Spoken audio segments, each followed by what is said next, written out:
오늘을 어떻게 살 것인가 라는 제목으로 하나님 말씀을 전하겠습니다. 여러분, 이 세상의 모든 것은 태어남이 있고 수명이 다하면 죽음을 맞이하게 되죠. 시작과 끝이 있습니다. 아침에 해가 뜨고 밤이 되면 해가 지는데요. 여러분, 우리가 늘 보는 태양이 수명이 있다는 걸 아십니까? 과학자들은 태양의 수명을 약 100억 년으로 예측을 합니다. 지금 태양의 나이가 46억 년 정도라고 그래요. 그래서 지금으로부터 앞으로 약 50억 년 후면 태양도 그 수명을 다할 것으로 그렇게 예상을 해요. 여러분, 그때는 지금과 같은 태양계가 더 이상 존재하지 않는다는 걸 의미하는 거죠. 지구는 그럼 있을까요? 물론 지구도 없습니다. 태양계에는 태양만 남아 있을 거라고 예상을 해요. 성경은 창세기에서 출발해서 요한계시록에서 마치는데요. 창세기는 하나님께서 온 우주를 창조하셨다고 선언하죠. 우주의 시작이 그저 우연이 아니라는 겁니다. 우주가 밑도 끝도 없이 영원히 존재하는 그런 것이 아니라는 거죠. 성경은 우주 너머에 우주를 존재하게 하신 분, 그러니까 우주보다 더 크신 분이 우주를 창조하셨다고 말씀하고 있는 거예요. 그분의 계획과 의지와 능력에 의해서 우주가 탄생하게 되었다는 것입니다. 이뿐만이 아니죠.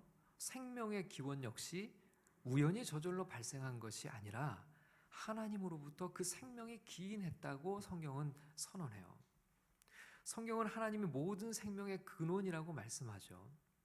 여러분, 우리가 받아 누리는 생명은 누구에게서 온 것입니까?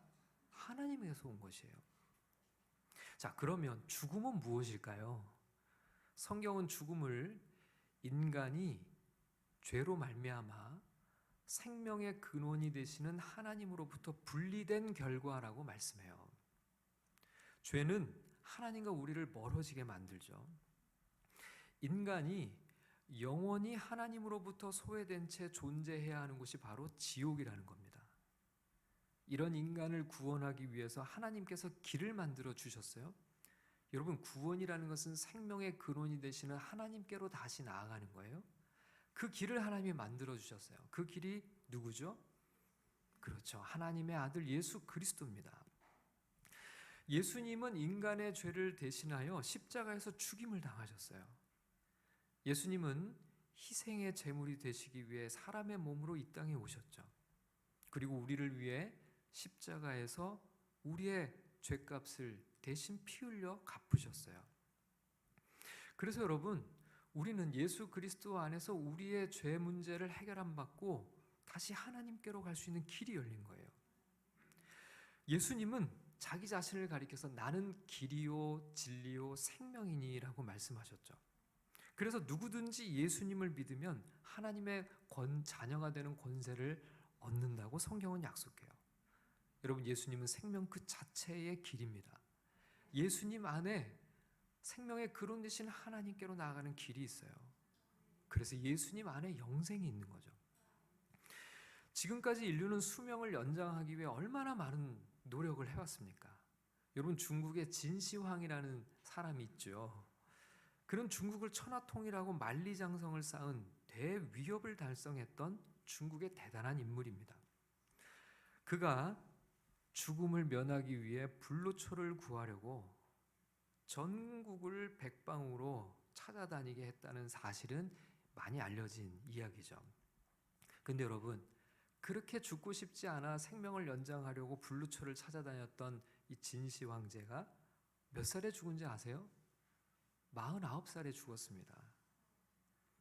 여러분, 모든 인간은 죽음을 피할 수 없는 그 길을 향해 가고 있죠. 모든 생명체는 시작이 있고 끝이 있어요. 출생이 있고 죽음이 있는 것이죠. 앞에서 언급했던 것처럼 생명체뿐만 아니라 이 세상에 존재하는 모든 것이 시작이 있고 끝이 있어요. 우주까지도 말입니다. 우주가 유한한데 여러분, 그 유한한 우주 안에서 무한한 것을 찾아봐야 찾을 수 있을까요? 불가능하죠. 여러분, 무한은 유한한 우주 안에서 얻을 수 있는 게 아니에요. 그러면 여러분, 이 영생이라고 하는 것도 이 무한한 유한한 우주 안에서 우리에게 누군가 줄 수 있는 그런 건가요? 아니죠. 결국 우주 너머에 우주를 존재하게 하시는 그분만이 우리에게 영생을 주실 수 있는 거예요. 근데 여러분, 성경은 놀랍게도 영생이라고 하는 이 놀라운 것에 대해서 아주 많이 말씀합니다. 여러분, 영생이란 영원한 생명이죠. 우리는 영생이라는 말을 그냥 무심히 사용하고 듣고 흘려버릴지 모르지만 사실 이 영생이라는 이 말은 엄청난 말이에요. 이 우주조차도 무한하지 못하고 영원하지 못한데 성경은 우리에게 영생을 약속하고 있다는 거예요. 영원한 생명을 주시겠다는 겁니다. 여러분, 요한복음 3장 15절 말씀을 다 같이 읽어보겠습니다. 시작. 이는 그를 믿는 자마다 영생을 얻게 하려 하심이라. 여기서 그는 누구를 말하는 거죠? 예수님이죠. 그러니까 성경은요, 예수님을 믿는 자마다 영생을 얻게 하신다고 말씀해요. 예수님을 믿는 자마다 그 사람이 어떤 사람이든지 묻지도 따지지도 않고 예수님을 믿기만 하면 그에게는 영생을 주신다는 거예요. 여러분, 이 세상에 이보다 더 놀라운 이야기가 어디에 있을까요? 부자든 가난한 자든 학식이 있든 그렇지 않든 학벌이 어떻고 집안이 어떻고 유명한 사람이든 무명한 사람이든 아무런 상관이 없어요. 그저 예수님을 믿기만 하면 예수를 믿는 모든 사람에게 영생을 주신다는 거예요. 여러분, 요한복음 3장 16절 말씀 같이 읽겠습니다. 시작. 하나님이 세상을 이처럼 사랑하사 독생자를 주셨으니 이는 그를 믿는 자마다 멸망하지 않고 영생을 얻게 하려 하심이라. 정말 복음의 진수가 담긴 이 한 구절에도 영생이 약속되어 있죠. 여러분, 다시 말씀드리지만 영생이라는 것은 오직 무한하신 하나님만이 주실 수 있는 선물이에요. 우주가 영원하지 않기 때문에 우주 안에서는 어느 누구도 이 영생을 이야기할 수 없어요. 우주 넘어, 그러니까 우주를 존재하게 하신 분이 아니고서는 영생을 주실 수 있는 존재가 없다는 겁니다. 그런데 그 하나님께서 우리에게 영생을 주시겠다는 거예요. 자, 그럼 그분이 우리에게 영생을 주시는 방법을 요한복음 3장 16절은 뭐라고 얘기를 하고 있죠? 예수를 믿는 자마다. 예수를 믿는 거죠. 예수를 믿는 자마다 멸망하지 않고. 여러분, 여기서 멸망은 생명의 근원이신 하나님으로부터 분리된 채 영원한 소외 가운데 머물러 살아가는 것, 그게 멸망이에요. 그런 멸망에 놓이지 않고 다시금 하나님께로 나아가서 영원한 생명에 접붙임될 수 있는 길이 있다는 것, 그 길은 바로 예수님을 믿는 것이라고 얘기하고 있죠. 사람들은 영생이 아니라 수명을 조금 더 연장하기 위해서 무수하게 많은 돈과 시간을 쓰면서 살아가요. 그렇지만 정작 영생을 얻을 수 있는 길이 있다는 것에 대해서는 너무나 무관심합니다. 참 안타까운 일이 아닐 수 없죠. 그렇기 때문에 우리는 이 놀라운 소식을 계속 전해야 하는 겁니다. 요한복음 17장 3절 말씀을 같이 읽을게요. 시작. 영생은 곧 유일하신 참 하나님과 그가 보내신 자 예수 그리스도를 아는 것이니라. 하나님을 알고 예수 그리스도를 아는 것이 곧 영생이라고 성경은 말씀하죠. 왜요? 이 하나님과 그가 보내신 자 예수가 바로 생명의 근원이시고 거기에 생명의 길이, 영생의 길이 있기 때문에 그렇죠. 여러분, 하나님께서는요, 우리에게 가장 값진 것을 약속하셨어요. 여러분, 이 약속을 우리는 믿어야 됩니다. 많은 사람들이 이런 말을 너무 쉽게 무시해요. 그럼 때로는요, 조롱과 또 비난까지 해요. 영생은 무슨 영생이냐고. 어떤 사람은요, 고집을 피우는데요, 절대로 나는 예수 그런 거 안 믿는다고. 참 안타까운 일이 아닐 수 없죠. 끝내 예수를 거부한 채 세상을 떠나는 사람들을 볼 때마다 마음이 너무나 아픕니다. 그냥 믿기만 하면 영생을 선물로 얻는데 왜 그걸 마다하는 걸까요? 자, 그런데 성경은 이렇게 종말을 개인의 죽음으로만 이야기를 하지 않죠. 부활하시고 승천하신 예수님이 다시 오실 것을 성경은 말씀해요. 예수님이 다시 오신다. 처음에 오셨을 때는 우리를 위한 구원을 위해 십자가에서 대신 죽임을 당하시기 오셨어요. 그런데 다시 오실 때 예수님은 무엇을 위해서 오실까요? 이 세상을 심판하시기 위해서 다시 오신다는 겁니다. 2000년 전에 오실 때는 우리를 구원하기 위해 오셨는데 다시 오실 때는 이 세상의 모든 죄를 심판하기 위해 오신다는 거예요. 자, 그런데 예수님의 재림에 관해서 예수님은 아주 중요한 말씀을 우리에게 오늘 말씀하시는데요. 오늘 본문 36절의 말씀을 다 같이 읽어보겠습니다. 36절입니다. 시작. 그러나 그날과 그때는 아무도 모르나니 하늘의 천사들도 아들도 모르고 오직 아버지만 아시느니라. 예수님의 재림이 언제일지는 아무도 모르고 오직 하나님 아버지만 아신다 이렇게 하셨어요. 여러분, 이것은요, 예수님이 다시 오시는 그 때를 정하는 모든 권한을 하나님 아버지께 있다는 것으로 그렇게 말씀하셨어요. 예수님의 재림과 관련해서 가장 먼저 우리가 기억해야 할 것은 아무도 모른다입니다. 예수님의 재림이 언제라고 주장하는 이단들이 참 많이 있어요. 그러나 예수님께서 아주 분명하고 단호하게 말씀하셨어요. 오직 누구만 아신다고요? 아버지만 아신다고 하셨어요.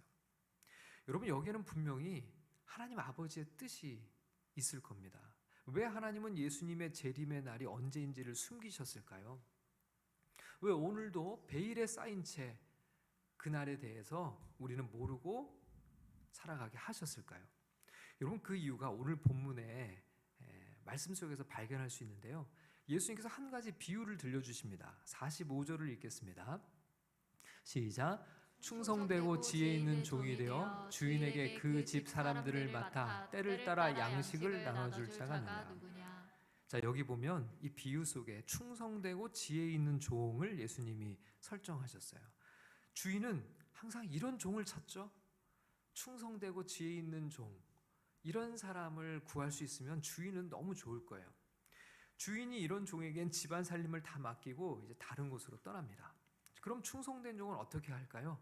주인이 언제 돌아오더라도 진실하게 주인의 집을 잘 맡아 관리하고 있을 거예요. 46절을 읽겠습니다.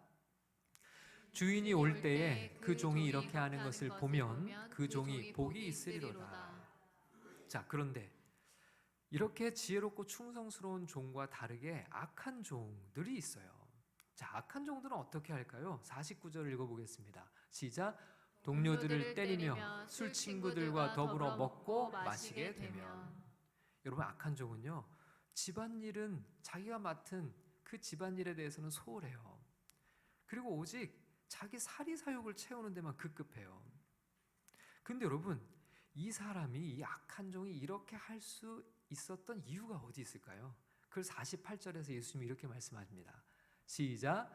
만일 그 악한 종이 마음에 생각하기를 주인이 더디에 오리라 하여.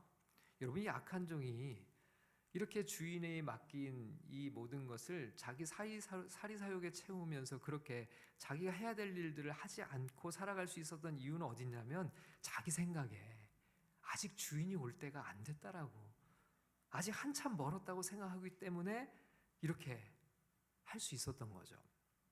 자, 그런데 주인이 갑자기 예고도 없이 돌아옵니다. 50절 말씀이에요. 시작. 생각하지 않은 날, 알지 못하는 시각에 그 종의 주인이 이르러. 생각지 않은 날, 불시에 주인이 갑자기 들이닥친 거죠. 여러분, 기생충이라는 영화 여러분 보셨습니까? 집주인이 캠핑을 떠난 사이에 이 불청객들이 전부 그 집에서 마음껏 파티를 벌이면서 즐기고 있잖아요. 근데 그날 갑자기 캠핑을 떠난 주인이 비가 쏟아지는 바람에 느닷없이 집에 들이닥치게 되는 그 유명한 장면이죠. 봉준호 감독이 영화를 만들기 전에 아마 예수님의 이 비유에 비슷한 장면이 여기 있는 것을 알았을까요? 주인이 집을 비운 사이에 주인이 한참 뒤에 오리라 생각한 종이 동료들을 때리고 술 친구들과 더불어 먹고 마시면서 집안을 엉망으로 관리하고 있었다는 거예요. 그런데 생각하지 않은 날, 알지 못하는 시각에 그 종의 주인이 이르렀던 거죠. 자, 그 다음 구절을 같이 읽어보겠습니다. 51절입니다. 시작. 어미 때리고 외식하는 자가 받는 벌에 처하리니 거기서 슬피 울며 이를 가리라. 여러분, 주인이요 그 종의 행실을 심판하는데, 여기서 예수님이 어떤 표현을 쓰냐면 약한 종을 외식하는 자라고 얘기를 했어요. 외식하는 자. 왜 주인은 자신이 언제 돌아올 것이라는 것을 알리지 않았을까? 이 종이 충성된 종인지 외식하는 자인지를 구별하기 위해서라는 거죠. 여러분, 여기에 하나님께서 예수님의 재림의 시점을 숨기신 목적이 있습니다. 외식하는 자들을 구별하기 위해서예요. 여러분, 이 약한 종도 주인이 언제 올지를 알았다면 이렇게 했을까요? 아니죠. 얼마든지 자신을 포장할 수 있어요. 자신의 악행을 숨기고 잘한 척 꾸밀 수 있어요. 여러분, 사람들 중에는 이렇게 말하는 사람들이 있죠. 나는 인생을 마음껏 즐기다가 죽기 전에 바로 그때 회개하고 구원받을래. 여러분, 요게 외식입니다. 외식. 가짜 믿음. 가짜 믿음이에요. 하나님은 이런 농담 반 진담 반 하는 이런 이야기 속에 숨겨진 외식을 알고 계세요. 여러분, 오늘 우리가 살아가는 모습 속에 그 외식을 발견할 수 있어요. 예수님이 오시지 않을 것처럼 그렇게 우리가 자유를 마음껏 그렇게 방종하며 살아가고 있다면 그의 믿음은 외식입니다. 아마 예수님의 재림이 언제라고 분명하게 명시게 되는 순간, 여러분, 이 세상에는 외식하는 자들로 가득 찰 거예요. 모두가 거룩한 척, 모두가 진실한 척 예수님 앞에 서 있겠죠. 주인은 예고 없이 돌아와서는 충성되고 지혜 있는 종에게 상을 줄 것을 약속하셨어요. 그렇지만 악한 자에 대해서는 엄히 때리고 외식하는 자가 받는 벌에 처하리니 거기서 슬피 울며 이를 갈게 하실 거다라고 말씀하셨죠. 여러분, 주님이 언제 오실지를 우리 모두에게 숨겨놓으신 하나님의 목적이 바로 여기 있습니다. 자, 예수님의 말씀 속에서 우리가 발견하는 또 한 가지는 예수님의 재림이 사람들이 전혀 생각하지 못하는 때에 오실 거다라고 하는 겁니다. 그 날과 그때를 아무도 모를 뿐만 아니라 심지어는 전혀 예측하기 어렵게 불현듯 임하게 될 거라는 말씀이에요. 37절 말씀을 같이 읽겠습니다. 시작. 노아의 때와 같이 인자의 임함도 그러하리라. 예수님께서 말씀하시길 예수님의 다시 오실 때가 노아의 홍수 심판 때와 비슷한 상황이라고 말씀하셨는데요. 자, 노아 홍수의 심판 때는 어땠을까요? 38절을 읽겠습니다. 시작. 홍수 전에 노아가 방주에 들어가던 날까지 사람들이 먹고 마시고 장가들고 시집가고 있으면서. 여러분, 노아가 방주에 들어가던 날은 어떤 날이냐면요, 이제 문이 닫히고 나면 심판이 시작되는 시점이었어요. 그러니까 심판이 시작되던 날까지 사람들은 심판을 전혀 예측하지 못했다는 겁니다. 지금 하나님의 심판은 하나씩 하나씩 진행되고 있었죠. 여러분, 노아의 방주를 얼마 동안 지었을까요? 120년이라는 기간 동안 지었어요. 120년이라는 시간 동안 방주가 지어가는 것을 사람들은 보고 있었어요. 그러나 자신들에게 임할 심판은 전혀 예상하지 못했죠. 여러분, 오늘 심판이 임해서 다 죽게 되는 이 시점에 이 심판을 예측했다면 누가 먹고 마시는 잔치를 벌이고 장가들고 시집갔을까요? 이들이 잔치를 벌이고 장가들고 시집가고 있었다는 것은 이런 상황을 전혀 예상하지 못했다는 거죠. 근데 여러분, 예수님이 다시 오시는 재림의 때가 그와 같을 거라고 말씀하셨어요. 우리가 전혀 예상하지 못하는 때에 오실 거라는 겁니다. 40절과 41절 말씀을 읽겠습니다. 시작. 그때 두 사람이 밭에 있음에 한 사람은 데려가고 한 사람은 버려둠을 당할 것이요, 두 여자가 맷돌질을 하고 있음에 한 사람은 데려가고 한 사람은 버려둠을 당할 것이니라. 여러분, 여기서도 예수님의 재림이 얼마나 예측 불가인지를 말씀해요. 여러분, 지금 두 사람이 밭에서 일을 하고 있어요. 예수님 재림을 밭에서 일하다가 맞이하는 거죠. 아마 예수님이 다시 오시고 이 세상의 역사가 끝이 난다는 것을 알면 아마 이 해 누가 농사를 짓겠어요. 그렇죠? 그런데 지금 열심히 농사를 짓고 있는 것은 전혀 예수님의 재림을 예상치 못했다는 거죠. 두 여자가 맷돌질을 하고 있는 상황도 마찬가지죠. 예수님의 재림이 전혀 생각하지 않은 때, 우리도 마찬가지일 거예요. 누군가는 직장에서, 누군가는 집에서 밥을 하다가, 일을 하다가, 학교에서 공부를 하다가, 무언가를 하다가 예수님의 재림을 맞이하게 될 거예요. 자, 44절 말씀을 같이 읽겠습니다. 시작. 이러므로 너희도 준비하고 있으라. 생각하지 않은 때에 인자가 오리라. 네, 예수님이 언제 오실지 아무도 모르지만 한 가지 분명한 것은 우리가 전혀 생각하지 않은 때에 인자가 오실 거라는 겁니다. 여러분 50절 말씀을 같이 읽겠습니다. 시작. 생각하지 않은 날, 알지 못하는 시각에 그 종의 주인이 이르러. 여기서도 생각하지 않은 날, 알지 못하는 시각에 오실 거를 말씀하시죠. 자, 그러면 우리는 어떻게 오늘을 살아가야 하는가? 자, 예수님은 우리에게 깨어 있으라고 말씀하시는데요. 42절 말씀을 읽겠습니다. 시작. 그러므로 깨어 있으라. 어느 날에 너희 주가 임하는지 너희가 알지 못함이니라. 자, 언제 주님이 다시 오실지 우리가 알지 못하기 때문에 주님은 깨어 있어라 이렇게 말씀하는데요. 그러면 깨어 있으라는 건 어떻게 하는 걸까요? 잠을 전혀 안 자고 항상 눈을 부릅뜨고 있으라는 얘기인가요?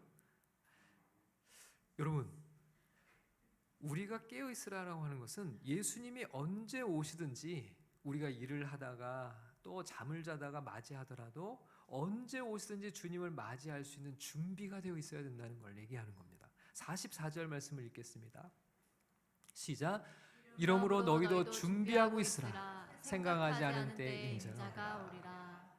여러분, 우리는요 항상 준비하고 있어야 돼요. 오늘 내 영혼을 하나님께서 불러가시든지, 오늘 예수님이 다시 오셔서 이 세상을 심판하시든지 항상 준비하고 있으라는 거예요. 그 준비는 하던 직장 일을 그만두고 그 다음에 세상의 일들을 다 그만두고 준비하라는 것이 아니라요, 내 일상의 삶을 살아가는 매 순간 우리는 언제 주님이 우리를 부르시든지 주님이 다시 오시든지 주님을 맞이할 준비를 하고 있어야 된다는 겁니다. 사람들은 미래에 닥칠지 모를 어려움을 대비해서 보험을 준비합니다. 은퇴 이후의 삶을 위해 노후를 준비합니다. 그런데 정작 가장 중요한 준비를 잊고 살아가는 이들이 너무 많아요. 전혀 생각하지 않은 때에 예수님이 다시 오실 것이기 때문에 깨어있지 않으면 준비하기가 쉽지 않죠. 40절과 41절 말씀을 다시 한번 같이 읽겠습니다.